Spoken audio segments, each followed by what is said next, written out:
Good morning student. पहलवान गुरुजी महिला विद्यालय के यूट्यूब चैनल पर एक बार आप सभी का पुनः स्वागत है। मैं नेहा, हिंदी विभाग से।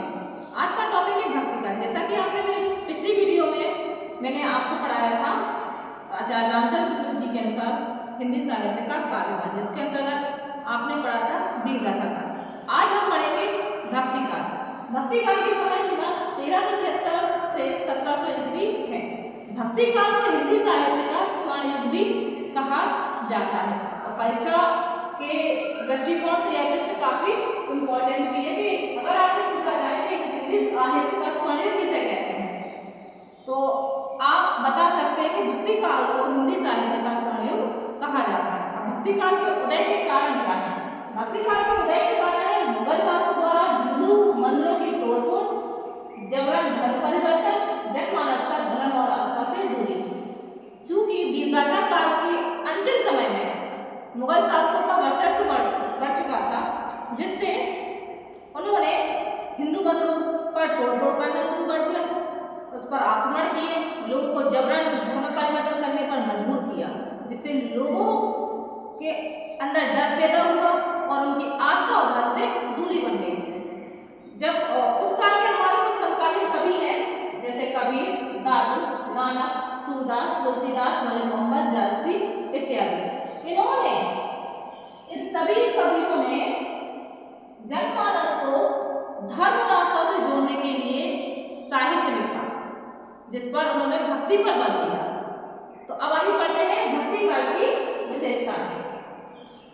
पहला है आपका ईश्वर की भक्ति पर बल।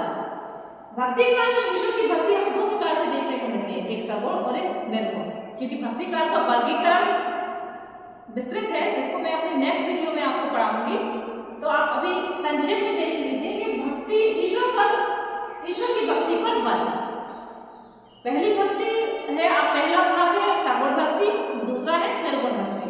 सगुण भक्ति में आप सगुण भक्ति के अंतर्गत तुलसीदास और सूरदास जी ने ईश्वर की साकार रूप का वर्णन किया, उनकी भक्ति पर बल दिया, जैसे आपके भगवान कृष्ण, भगवान राम। निर्गुण भक्ति के अंतर्गत कबीरदास जी ने निराकार ब्रह्म की उपासना पर विशेष बल दिया। दूसरी विशेषता आपकी सरल और लोक भाषा में साहित्य सृजन।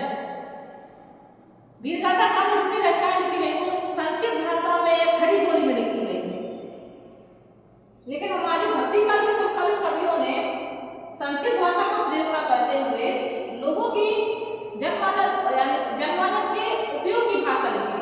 हमारी जैसे कि हमारी रामचरितमानस अवधी भाषा में लिखी हुई है, सूरदास जी की सूरसागर ब्रज भाषा में लिखी हुई है। तो उन्होंने सरल और लोक भाषा में साहित्य सृजन किया। फिर है समाज सुधार प्रबल। कबीरदास जी को सभी जानते हैं, ये बहुत ही महान समाज सुधारक है। फिर है प्रेम और भक्ति का संदेश। भक्ति काल में प्रेम और भक्ति दोनों का ही संदेश भरपूर देखने को मिलता है।